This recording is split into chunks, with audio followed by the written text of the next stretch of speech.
Il est écrit dans le psaume 34, verset 19, « L'Éternel est proche de ceux qui ont le cœur brisé, et il sauve ceux qui ont l'esprit abattu. Pourquoi alors ceux qui marchent avec Dieu, ceux qui ont été choisis, semblent-ils être ceux qui souffrent le plus? Pourquoi tant d'élus traversent-ils la solitude, l'humiliation, le rejet, les nuits sans fin? Est-ce que Dieu les a oubliés? Ou bien est-ce là le signe le plus profond qu'il les façonne?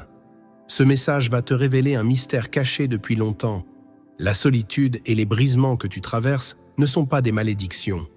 Ce sont les marques silencieuses du choix divin. Si tu ressens que ce message s'adresse à toi, abonne-toi à cette chaîne et laisse un pouce levé.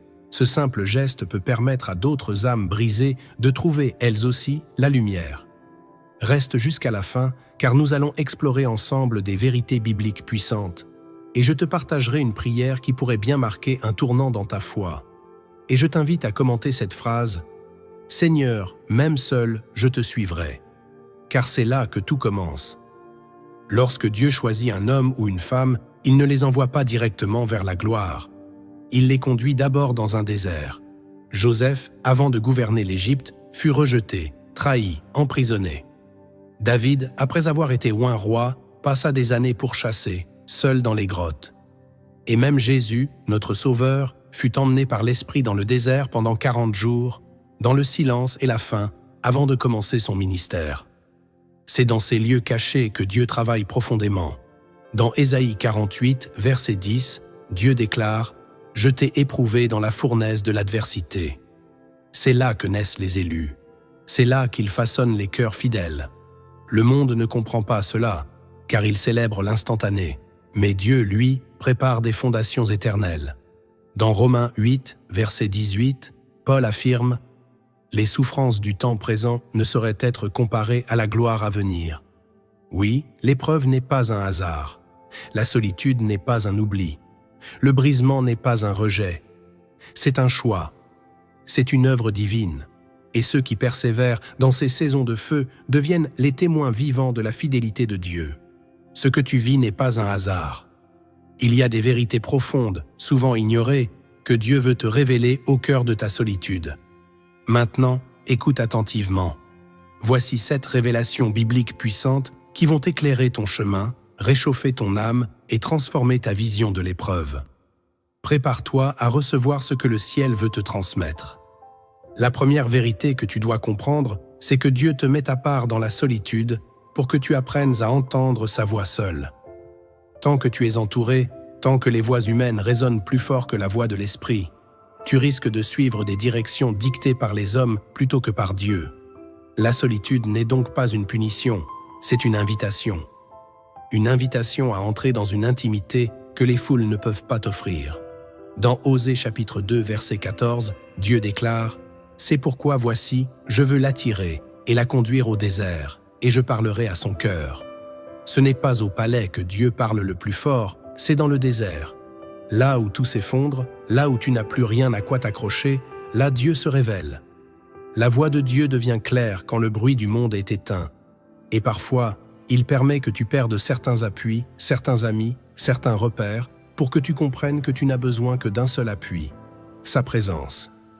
Quand tu es seul, quand il n'y a plus personne pour te consoler ou t'encourager, c'est là que tu apprends à reconnaître la douceur de sa voix. C'est là que tu découvres la force de sa parole, non pas comme une belle parole religieuse, mais comme un pain quotidien, comme une source d'eau dans un sol desséché. Moïse a entendu l'appel de Dieu alors qu'il était loin de l'Égypte, dans l'oubli et le silence. C'est là, dans ce lieu de retrait, qu'il a vu le buisson ardent. Ce n'est pas un hasard. Ce n'est jamais un hasard. Ce que tu crois être un isolement est en réalité un appel sacré. Dieu veut t'attirer à lui, sans filtre, sans médiateur, pour que tu apprennes à discerner sa voix au-dessus de toutes les autres. Et quand tu sauras écouter dans le silence, tu seras prêt à parler avec puissance. Alors ne rejette plus cette saison, car elle porte en elle la naissance d'une intimité éternelle. La deuxième vérité que tu dois accepter, c'est que le brisement précède toujours l'élévation divine. Dans le royaume de Dieu, il n'y a pas d'ascension sans humiliation, pas de gloire sans croix, pas de couronne sans désert. Ce principe est visible tout au long des Écritures. Avant d'être assise à la droite du Père, Jésus a été suspendu entre ciel et terre, méprisé, cloué, brisé dans son corps comme dans son âme. Et c'est dans cet abaissement total que s'est manifestée la plus grande élévation spirituelle de toute l'histoire. Dans les Philippiens chapitre 2, versets 8 et 9, il est écrit « Il s'est humilié lui-même, se rendant obéissant jusqu'à la mort, même jusqu'à la mort de la croix. » C'est pourquoi aussi Dieu l'a souverainement élevé. Ce « c'est pourquoi » est la clé. L'élévation vient toujours après le brisement, pas avant. Beaucoup veulent la puissance, l'autorité, l'onction, les portes ouvertes, mais peu veulent être brisés. Car le brisement fait mal, il détruit l'ego, il bouscule l'orgueil, il efface les certitudes humaines. Et pourtant, c'est dans ce creux que Dieu dépose sa véritable puissance. Il ne se sert pas de vase d'apparence, il se sert de vase brisé, recollé par sa main. Car un vase intact peut sonner creux, mais un vase brisé qui a été restauré sait contenir la grâce. Job, après avoir tout perdu, a pu dire « Mon oreille avait entendu parler de toi, mais maintenant mon œil t'a vu. » Ce n'est qu'après avoir été dépouillé de tout que Job a réellement connu Dieu. Le brisement ouvre les yeux de l'âme. Il t'apprend que ce que tu possédais n'était rien, comparé à ce que Dieu voulait déposer en toi. Alors si tu te sens cassé, disqualifié, épuisé, sache une chose. Tu es exactement à l'endroit où Dieu prépare ton élévation. Ne méprise pas ce que tu traverses.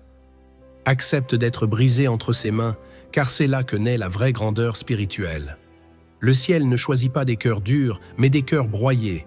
Et c'est dans ce silence intérieur que Dieu commence à bâtir ce que l'œil humain ne peut pas encore voir. La troisième vérité que tu dois saisir, c'est que Dieu coupe les liens humains pour t'attacher à lui. Lorsque tu es appelé par Dieu, il y a des séparations que tu ne choisis pas, des relations qui se brisent sans explication, des liens qui se distendent alors même que tu priais pour les préserver. Tu ne comprends pas pourquoi, mais le ciel, lui, sait ce qu'il fait. Dieu ôte parfois les voix trop fortes autour de toi, non parce qu'elles sont mauvaises, mais parce qu'elles prennent la place de la sienne. Il permet que certains s'éloignent, que d'autres te trahissent, que quelques-uns s'éteignent de ton quotidien, non pour te punir, mais pour t'attacher à sa voix, à son regard, à sa direction. Dans Genèse chapitre 12, Dieu dit à Abraham « Quitte ton pays, ta patrie et la maison de ton père, et va dans le pays que je te montrerai. » C'est la première étape de l'appel divin, la séparation. Et elle est souvent douloureuse, car elle t'arrache à ce qui te définissait, à ce qui te rassurait, à ceux qui te comprenaient. Mais Dieu ne peut pas bâtir sa promesse sur les fondations de ton confort humain. Il t'emmène ailleurs, il te sanctifie, il te met à part, il coupe pour mieux greffer, il arrache pour mieux planter.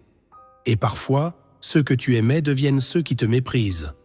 Ceux avec qui tu riais deviennent ceux qui ne te reconnaissent plus. Même Jésus a connu cela. Dans Jean chapitre 6, il est écrit que plusieurs de ses disciples se retirèrent et ne marchèrent plus avec lui. Et Jésus, au lieu de les retenir, se tourna vers les 12 et leur dit « Et vous, ne voulez-vous pas aussi vous en aller ? Dieu ne force personne à rester autour de toi. Il veut que ta fidélité ne soit pas bâtie sur la présence des autres, mais sur la profondeur de ton attachement à lui seul. Alors si tu vois des gens s'éloigner, ne les retiens pas. Si tu ressens l'abandon, tourne-toi vers le ciel, car c'est Dieu qui taille la vigne. Et ceux qui restent, ceux qui reviennent, ceux qui l'envoient, seront ceux que sa main a choisis pour ta destinée. La quatrième vérité que tu dois retenir, c'est que les larmes silencieuses sont des semences de puissance spirituelle. Il y a des pleurs que personne ne voit, des soupirs que même tes proches ne perçoivent pas, des combats intérieurs que tu vis dans le secret. Et pourtant, dans le royaume de Dieu, rien n'est ignoré. Chaque larme versée dans la foi devient une semence cachée dans le sol de l'épreuve. Dans Psaume 126, verset 5, il est écrit « Ceux qui sèment avec larmes moissonneront avec chant d'allégresse. » Voilà la promesse. Tes pleurs ne sont pas vains. Ils sont enregistrés dans les cieux. Ils parlent plus fort que bien des prières. Dans l'ombre de ta chambre, dans la solitude de tes pensées, tu as gémi sans mots. Tu t'es demandé si Dieu t'entendait. Mais laisse-moi te dire aujourd'hui, il n'est jamais sourd aux larmes d'un cœur sincère. Ces larmes creusent en toi une profondeur que le monde ne peut pas comprendre. Elles te vident de toi-même pour te remplir de sa paix. Elles détruisent les illusions pour révéler l'essentiel. Et elles attirent la tendresse du Père plus sûrement que 1000 discours religieux. Si tu ressens que cette parole est pour toi, je t'invite à poser un geste de foi maintenant. Like cette vidéo si tu veux dire à Dieu « Je crois que mes larmes ne sont pas perdues ». Abonne-toi si tu veux marcher dans la foi, même quand tout semble obscur. Tu n'es pas seul dans ce désert. D'autres, comme toi, traversent cette vallée. Et ensemble, nous formons une génération que Dieu relève dans le silence, une génération bâtie dans le secret. Souviens-toi, ce que tu sèmes dans les larmes, tu le récolteras dans la joie. Ce que tu vis dans le silence, tu l'annonceras bientôt avec autorité. Car les grandes délivrances naissent toujours dans les nuits de prière, dans les cris étouffés, dans les saisons où il ne reste que Dieu. Et quand il décide de te relever, plus personne ne pourra te rabaisser. La cinquième vérité que tu dois reconnaître, c'est que Dieu cache ses élus pour les préserver du regard des hommes. Quand Dieu a un appel spécial sur ta vie, il ne t'expose pas tout de suite. Il te couvre, il te protège, il te garde dans un lieu secret. Et parfois, ce lieu ressemble à un oubli. Tu as l'impression que ta vie est invisible, que ton appel est étouffé, que rien ne bouge. Mais ce que tu vis n'est pas un oubli, c'est une stratégie divine. Dans Ésaïe 49, verset 2, le prophète dit « Il a rendu ma bouche semblable à une épée tranchante, il m'a couvert de l'ombre de sa main. Il m'a rendu semblable à une flèche aiguë, il m'a caché dans son carquois. Voilà ce que Dieu fait avec ceux qu'il prépare, il les cache, il les forme en silence, il les aiguise dans le secret. Quand Dieu t'utilisera, ce ne sera pas pour l'approbation des hommes, mais pour l'accomplissement de sa volonté. Et pour cela, il refuse que tu sois contaminé par l'orgueil, les flatteries ou les pressions de ceux qui ne comprennent pas ton appel. Il t'éloigne des projecteurs parce que ton cœur doit d'abord être affermi dans l'obscurité. Il te prive parfois de reconnaissance humaine pour que tu n'apprennes à chercher que la sienne. Il t'enlève du milieu des regards pour que tu apprennes à vivre devant lui seul. Souviens-toi de Moïse. Pendant 40 années, il a été caché dans le désert de Madian, loin de l'Égypte, oublié des siens. Mais c'est là que Dieu l'a formé. C'est là qu'il l'a façonné comme libérateur. Ce que les hommes n'avaient plus vu en lui, Dieu était en train de le renforcer. Et lorsque le jour est venu, Moïse est sorti avec une autorité que personne ne pouvait nier. Alors ne méprise pas les saisons d'invisibilité. Elles ne sont pas la fin. Elles sont l'attente sacrée avant l'heure divine. Dieu ne t'a pas écarté, il t'a réservé. Et quand il dira maintenant, rien ni personne ne pourra t'empêcher d'entrer dans ce qu'il a préparé pour toi depuis toujours. La sixième vérité que tu dois méditer, c'est que l'isolement révèle la vraie foi, celle qui demeure sans applaudissement. Tant que tu es entouré, encouragé, admiré, ta foi peut sembler forte. Mais c'est dans le silence, dans l'absence de reconnaissance, dans les lieux où personne ne te voit, que Dieu teste la pureté de ta fidélité. Crois-tu en lui-même quand tu ne vois rien? L'aimes-tu même quand il semble se taire? Marches-tu avec lui même lorsque tu es seul, incompris, et que tout en toi crie abandon? C'est dans ces moments-là que Dieu regarde ton cœur. C'est là qu'il sonde tes intentions, qu'il mesure ton attachement. Dans Habacuc chapitre 3, versets 17 et 18, le prophète déclare « Car le figuier ne fleurira pas, la vigne ne produira rien, le produit de l'olivier manquera. Mais moi, je me réjouirai en l'Éternel, je me réjouirai dans le Dieu de mon salut. » Voilà la vraie foi. Elle n'a pas besoin de résultats pour persévérer. Elle ne dépend pas de l'ambiance ni de la reconnaissance. Elle vit dans la conviction profonde que Dieu est Dieu, même quand tout semble vide. L'isolement est le lieu où la foi devient mature. Là où tu pries sans retour, là où tu sers sans écho, là où tu persévères sans témoin. Et pourtant, c'est là que tu deviens un véritable ami de Dieu. Car tu continues non pas pour être vu, mais parce que tu l'as vu. C'est cette foi-là qui bouleverse le ciel, celle qui ne dépend plus de rien d'autre que de sa présence. Et si tu es dans cette saison aujourd'hui, sois encouragé. Tu n'es pas oublié, tu es observé, affiné, éprouvé. Dieu est en train de t'enseigner la fidélité silencieuse, celle qui plaît au ciel, celle qui précède les grandes missions, car avant d'envoyer publiquement, Dieu bâtit secrètement. Et ceux qui tiennent dans l'ombre seront ceux qui brilleront sans se perdre dans la lumière. La septième vérité que tu dois graver dans ton cœur, c'est que le brisement ouvre ton cœur à la compassion divine. Il y a des douleurs que Dieu permet non pour te détruire, mais pour te transformer. Des épreuves si profondes qu'elles cassent en toi la dureté, l'orgueil, l'indifférence. Et c'est dans ces brisures que naît la compassion véritable, celle qui ne vient pas de la tête, mais des entrailles, celle qui ressemble à celle de Jésus. Dans Hébreux chapitre 4, verset 15, il est écrit « Car nous n'avons pas un souverain sacrificateur qui ne puisse compatir à nos faiblesses. Au contraire, il a été tenté comme nous en toutes choses, sans commettre de péché. Jésus comprend ta douleur, non parce qu'il l'a étudiée, mais parce qu'il l'a traversée. C'est cela que Dieu veut faire aussi avec toi. Il ne veut pas que tu sois un témoin froid, théorique, insensible. Il veut que tu sois un canal vivant, touché par ce que les autres traversent. Et cela ne s'apprend pas dans les livres, cela se vit. Lorsque tu pleures seul dans ta chambre, lorsque tu passes des nuits à prier sans réponse, lorsque tu ressens le rejet, l'injustice, l'abandon, alors tu commences à comprendre les autres. Tu commences à prier avec le cœur, pas seulement avec les mots. Tu commences à porter des fardeaux qui ne sont pas les tiens. Tu deviens un intercesseur. Dieu utilise le brisement pour façonner en toi la douceur de Christ. Il te rend capable d'aimer même ceux qui ne t'aiment pas, de pardonner même sans excuse, d'agir avec miséricorde là où d'autres choisiraient la vengeance. Et cette compassion-là, le monde ne peut pas la produire. Elle ne vient que de l'esprit. Alors, si tu es brisé aujourd'hui, sache que Dieu est en train de faire de toi un refuge pour d'autres, un abri, une voie de consolation. Et quand tu seras relevé, tu ne seras plus jamais le même. Tu parleras avec l'amour de celui qui t'a consolé, et tu serviras avec la grâce de celui qui t'a relevé. Ce que nous allons maintenant explorer va bien au-delà de ce que les yeux voient. Il existe des vérités cachées dans les Écritures que seul un cœur brisé peut recevoir. Si tu veux comprendre pourquoi Dieu agit ainsi avec toi, écoute bien.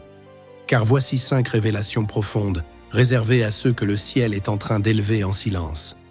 Premièrement, tu dois comprendre que Dieu révèle ton identité véritable à travers le rejet des hommes. Tant que tu es entouré, célébré, intégré dans les cercles humains, tu risques de te définir par ce que les autres voient en toi. Tu risques de t'identifier à leur reconnaissance, à leur approbation, à leurs attentes. Mais Dieu, lui, ne bâtit jamais ton identité sur ce que les hommes disent. Il la bâtit sur ce qu'il a déposé en toi avant même ta naissance. Et pour cela, il permet le rejet. Il autorise que certains ne te comprennent pas, que d'autres te méprisent, que quelques-uns même te combattent sans raison apparente. Car dans ces moments-là, tu es obligé de te tourner vers lui pour savoir qui tu es vraiment. Dans l'évangile de Jean, chapitre 1, verset 11, il est écrit « Il est venu chez les siens, et les siens ne l'ont point reçu. » Jésus lui-même, pourtant plein de grâce et de vérité, n'a pas été accueilli. Il a été rejeté par ceux qui auraient dû le reconnaître. Et c'est justement dans ce rejet qu'a été révélée la profondeur de son identité céleste. Il n'était pas le Messie selon l'image que les hommes s'en faisaient, mais selon le cœur du Père. De la même manière, Dieu veut t'arracher à l'image que les autres ont fabriquée de toi pour te révéler ce que lui seul voit. Le rejet t'oblige à chercher ta valeur non plus à l'extérieur, mais en Dieu seul. Il coupe les sources superficielles d'affirmation pour que tu boives à la seule source qui ne tarit pas, sa parole. Et c'est dans cette douleur, dans cette mise à l'écart, que tu vas entendre la vérité de ton appel, sans filtre. Ne fuis plus ce rejet. Ne cherche plus à être validé par tous. Car si le ciel t'a choisi, ce n'est pas pour que tu plaises aux hommes, mais pour que tu accomplisses ce que lui a décrété. Et dans cette obéissance, tu découvriras ta véritable identité. Deuxièmement, tu dois savoir que la douleur t'éduque plus profondément que les bénédictions. Il y a des choses que tu ne peux apprendre qu'en souffrant. Des révélations que tu ne peux recevoir que lorsque ton cœur est brisé, lorsque tes certitudes s'effondrent, lorsque tu n'as plus rien à quoi t'accrocher sauf la main invisible de Dieu. Car la bénédiction nous réjouit, mais la douleur nous façonne. Elle creuse en nous un espace que seul le ciel peut remplir.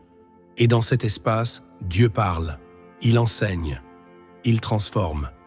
Dans Psaume 119, versets 60 et 11, David dit ceci « Il m'est bon d'être humilié, afin que j'apprenne tes statuts. » Cette parole est puissante. Elle inverse notre logique naturelle. Elle nous montre que certaines leçons spirituelles ne peuvent s'apprendre que par l'épreuve. Quand tout va bien, nous écoutons distraitement. Mais quand la douleur frappe, l'âme devient attentive. Les oreilles du cœur s'ouvrent. L'esprit trouve alors une place pour graver des vérités que la légèreté du confort ne permettait pas. La douleur te rend vrai. Elle enlève les masques. Elle te dépouille des illusions. Elle t'oblige à affronter ce que tu es réellement devant Dieu. Et c'est dans ce dépouillement que naît la maturité. Les plus grands hommes de Dieu ont tous été façonnés par la souffrance. Jérémie pleurait. Élie voulait mourir. Paul portait une écharde. Et pourtant, c'est dans leur faiblesse qu'ils ont été revêtus de la vraie puissance. C'est dans leur nuit qu'ils ont reçu la lumière. Alors si tu passes par la douleur aujourd'hui, ne la maudis pas. Demande à Dieu ce qu'il veut t'apprendre à travers elle, car chaque larme peut devenir une ligne d'enseignement céleste gravée dans ton âme. Et un jour, ce qui te brise aujourd'hui deviendra ce qui te rendra capable de porter, de consoler, d'aimer avec le cœur du Père. Troisièmement, tu dois discerner que Dieu utilise ton silence pour former ton autorité.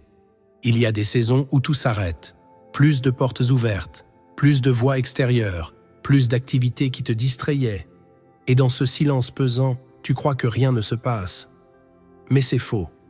Ce que tu crois être un vide est en réalité une école. Dieu t'enseigne l'autorité spirituelle loin du bruit, loin des regards. Car la vraie autorité ne vient pas de l'agitation visible, mais du feu secret qui brûle en toi sans se consumer. Dans Lamentations chapitre 3, verset 26, il est écrit « Il est bon d'attendre en silence le secours de l'Éternel ». Ce verset est une clé. Il te montre que le silence n'est pas une punition, mais une discipline spirituelle. C'est dans le silence que Dieu t'émonde. Il t'apprend à discerner, à écouter, à réagir non plus dans la chair, mais dans l'esprit. Il t'apprend à prier en profondeur, à parler avec poids, à agir avec précision. L'autorité se forme dans l'invisible avant de s'exprimer dans le visible. Moïse a passé 40 années dans le silence du désert avant de revenir avec la voix de Dieu dans la bouche. Jean-Baptiste, l'homme le plus puissant de sa génération, a grandi dans le désert, loin des villes, loin des applaudissements. Et même Jésus, avant de commencer son ministère, a passé du temps dans le secret, seul face au Père. Dieu ne se presse pas.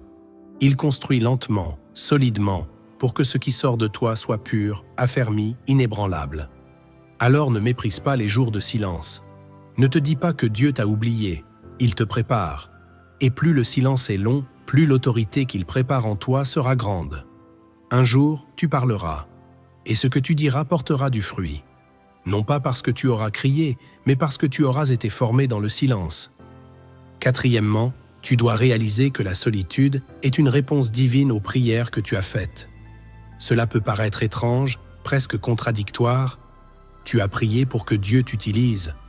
Tu as demandé à le connaître plus profondément, à marcher dans sa volonté, à entendre clairement sa voix.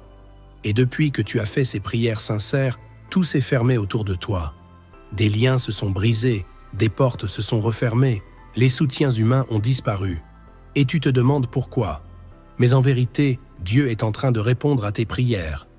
Dans Matthieu chapitre 6, verset 6, Jésus dit « Mais toi, quand tu pries, entre dans ta chambre, ferme la porte et prie ton Père qui est là, dans le lieu secret. » Le lieu secret, c'est le lieu où Dieu t'isole pour te parler sans intermédiaire. Et parfois, pour que tu entres pleinement dans ce lieu, il doit fermer certaines portes autour de toi. Pas parce qu'il te rejette, mais parce qu'il t'attire à lui. Tu as dit à Dieu « Fais ce que tu veux de moi ». Et il t'a pris au mot. Il a commencé à te sanctifier, à te séparer, à t'emmener plus loin, et pour cela, il a dû te mettre à l'écart. Le problème, c'est que nous voulons la profondeur sans payer le prix du retrait. Nous voulons entendre Dieu tout en restant connectés à tout le monde. Mais Dieu ne partage pas l'intimité. Il te veut seul à seul. Il désire ta pleine attention. Et il sait que parfois, ce n'est que dans la solitude que ton cœur s'ouvre entièrement. C'est là que tu cries vraiment. C'est là que tu écoutes vraiment. C'est là que tu changes vraiment. Alors, au lieu de t'apitoyer sur ta solitude, considère-la comme une réponse céleste. Tu as demandé le feu, il t'a envoyé le désert. Tu as demandé sa voix, il t'a offert le silence. Ce n'est pas un rejet, c'est une invitation. C'est là que commence la vraie communion. Cinquièmement, tu dois reconnaître que Dieu ne t'éloigne pas des autres pour t'isoler, mais pour t'aligner avec ton appel. Ce que tu prends pour une mise à l'écart est en réalité une mise en position. Le ciel ne fait rien au hasard. Lorsque Dieu retire quelqu'un de la foule, c'est qu'il veut placer en lui quelque chose que la foule ne peut pas supporter. Tu n'es pas mis de côté, tu es mis en ordre. Et cela demande souvent de sortir du rythme des autres, de prendre une route différente, de marcher seul pendant un temps. Dans Galates chapitre 1, versets 15 et 16, l'apôtre Paul déclare « Mais quand Dieu, qui m'avait mis à part dès le sein de ma mère et qui m'a appelé par sa grâce, a trouvé bon de révéler en moi son Fils, afin que je l'annonce parmi les païens, je n'ai consulté ni la chair ni le sang. » Ce passage est puissant. Il montre que l'appel de Dieu est tellement spécifique qu'il ne peut pas toujours être validé par les hommes. Paul a été mis à part, isolé, détaché même des apôtres pendant un temps. Car Dieu voulait le former selon une trajectoire céleste, pas selon une logique humaine. De la même manière, Dieu est peut-être en train de t'aligner. Il te détache de certaines influences, de certains cercles, de certaines habitudes, non pour t'appauvrir, mais pour te rediriger. Il ajuste ta pensée, ton rythme, tes priorités. Il ne veut pas que tu ressembles à tout le monde. Il veut que tu ressembles à l'appel qu'il a déposé en toi. Et cela nécessite des ajustements douloureux. Alors arrête de croire que tu es en retard, que tu es oublié, que tu as été mis de côté. Tu es en formation divine. Le ciel te façonne. Et bientôt, tu comprendras pourquoi tu devais passer par là. Car un appel aligné est un appel qui porte du fruit. Et ceux que Dieu aligne dans le secret, il les élève au moment parfait pour une mission que personne d'autre ne pourra accomplir à leur place. Il ne suffit pas de comprendre ces vérités. Il faut maintenant les vivre.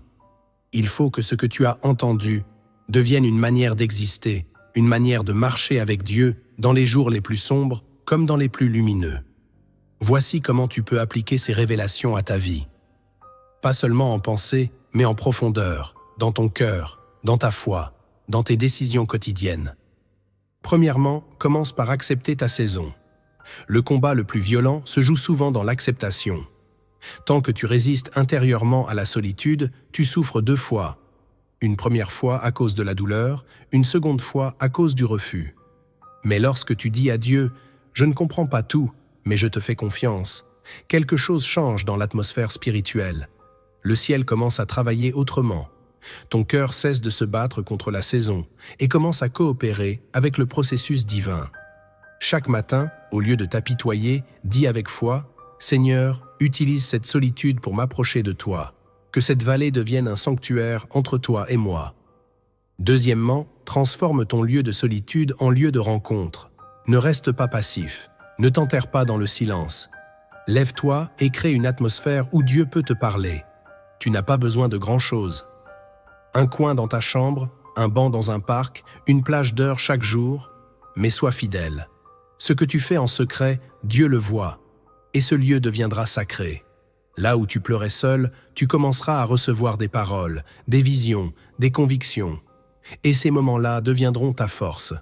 C'est dans le secret que naît la vraie autorité. Et plus tu vis ces rencontres, plus la solitude perdra son goût amer. Troisièmement, protège ton cœur des interprétations humaines. Le danger dans ces saisons, c'est de prêter l'oreille à ceux qui ne comprennent pas ce que tu vis. Certains diront que Dieu t'a abandonné, d'autres que tu paies pour quelque chose, d'autres encore que tu fais fausse route. Mais rappelle-toi, les chemins de Dieu ne sont pas ceux des hommes, et ce qu'il construit en toi, beaucoup ne le verront que lorsqu'il sera déjà accompli. Alors reste silencieux face aux accusations. Reste stable face aux malentendus. Et surtout, reste concentré sur celui qui t'a appelé. Lui seul connaît le plan dans son ensemble. Lui seul est fidèle, du début à la fin. Quatrièmement, apprends à sanctifier ton attente. Ce n'est pas parce que Dieu ne parle pas qu'il est absent. Ce n'est pas parce que rien ne bouge que rien ne se prépare. Dans les Écritures, l'attente est une école. Abraham a attendu, Joseph a attendu, David a attendu. Même Jésus a attendu son heure. Alors toi aussi, transforme ton attente en adoration. Loue quand tu ne vois rien. Serre quand tu ne ressens rien. Continue à marcher, même à petits pas. Et tu verras que, dans cette fidélité discrète, Dieu dépose des trésors invisibles que personne ne pourra jamais t'enlever. Cinquièmement, ouvre ton cœur à la compassion. Il y a des douleurs que tu as traversées pour apprendre à comprendre celles des autres. Il y a des silences que tu as endurés pour pouvoir écouter en profondeur. Il y a des blessures que tu as portées pour devenir un refuge pour les âmes brisées. Alors ne laisse pas cette souffrance te fermer. Laisse-la t'ouvrir. Prie pour ceux qui souffrent comme toi. Encourage ceux qui traversent le désert que tu connais. Et surtout, n'oublie jamais que la compassion que tu portes est la preuve que Dieu a formé ton cœur selon le sien. Sixièmement, veille sur ta parole intérieure. Dans ces moments d'isolement, l'ennemi vient souvent avec des mensonges subtils. Tu n'as pas de valeur. Tu n'avanceras jamais. Tu es seul parce que tu es rejeté, oublié, inutile. Ces voix doivent être combattues, pas avec des arguments humains, mais avec la parole de Dieu. Rappelle-toi chaque jour ce que Dieu a dit sur toi. Relis les promesses, médite les versets, proclame avec foi « Je suis l'ouvrage de ses mains ». Il ne m'abandonnera jamais. Celui qui a commencé cette œuvre en moi la rendra parfaite. Ce combat-là est quotidien. Mais c'est aussi ce combat-là qui façonne les géants spirituels. Septièmement, commence à bénir ta propre histoire. Cesse de maudire le chemin. Cesse de regretter les saisons. Cesse de te comparer. Tu n'as pas été oublié. Tu n'as pas été mis de côté. Tu as été mis à part. Et plus tu bénis ton propre parcours, plus tu donnes à Dieu la liberté d'y manifester sa gloire. Dis à haute voix « Merci Seigneur pour le feu, pour les larmes, pour la solitude. » Car tu étais là à chaque instant. Cette gratitude ouvre des portes que la plainte ne pourra jamais atteindre. Et maintenant, écoute bien. Je vais te raconter une parabole. Elle vient d'un lieu secret. Et si tu la reçois avec foi, elle te transformera. Il était une fois une graine cachée dans la main du semeur. Elle ne comprenait pas pourquoi elle ne volait pas avec les oiseaux, pourquoi elle ne flottait pas comme les feuilles, pourquoi elle n'était pas exposée comme les fleurs. Elle se sentait inutile, invisible, silencieuse, jusqu'au jour où le semeur la planta dans la terre. Elle crut qu'on l'avait oubliée. Elle se sentit ensevelie, étouffée, abandonnée. Mais ce qu'elle ignorait, c'est qu'elle venait d'entrer dans sa véritable saison. Car c'est sous la terre que tout commença. Là, dans le noir, dans le silence, dans l'humidité, la graine mourut à elle-même, pour naître à sa destinée. Et un jour, elle perça le sol. Elle devint un arbre immense. Elle porte du fruit. Elle donna de l'ombre. Elle nourrit d'autres. Et tout cela parce qu'un jour, elle avait été seule, brisée, enfouie, mais jamais oubliée. Toi aussi, tu es cette graine. Tu crois que tu es enterré, mais tu es planté. Tu crois que tu es oublié, mais tu es en préparation. Et bientôt, très bientôt, ce que Dieu a mis en toi éclatera au grand jour. Et ceux qui t'ont vu disparaître verront sa gloire s'élever au travers de ta vie. Si tu es arrivé jusqu'ici, ce n'est pas un hasard, c'est un rendez-vous divin. À travers ce message, Dieu t'a parlé. Il a éclairé ta solitude. Il a donné un sens à ton brisement. Il t'a révélé que rien de ce que tu vis n'est vain. Tu n'es pas puni. Tu es choisi. Tu n'es pas écarté. Tu es sanctifié. Et si tu te sens seul, brisé, rejeté, c'est peut-être le plus grand signe que Dieu est en train de t'élever à sa manière et non selon les critères du monde. Tu as compris que la solitude n'est pas une malédiction, mais un appel. Tu as découvert que le rejet est souvent l'outil que Dieu utilise pour révéler ta véritable identité. Tu as saisi que la douleur peut t'enseigner bien plus profondément que la paix et que l'autorité spirituelle se forme dans le silence. Tu as vu que la réponse à certaines de tes prières n'est pas venue sous forme de bénédiction visible, mais d'un désert nécessaire. Et tu as reçu cette vérité puissante. Dieu ne t'éloigne jamais pour te perdre, mais pour t'aligner avec la mission qu'il t'a confiée avant même que tu ne viennes au monde. Alors aujourd'hui, fais un choix. Ne vis plus ta saison comme une punition, mais comme une préparation. Ne laisse pas l'amertume s'installer. Ne te perds pas dans le regard des autres. Fixe tes yeux sur celui qui t'a appelé par ton nom. Marche avec confiance. Laisse cette parole transformer ta façon de prier, de penser, de vivre.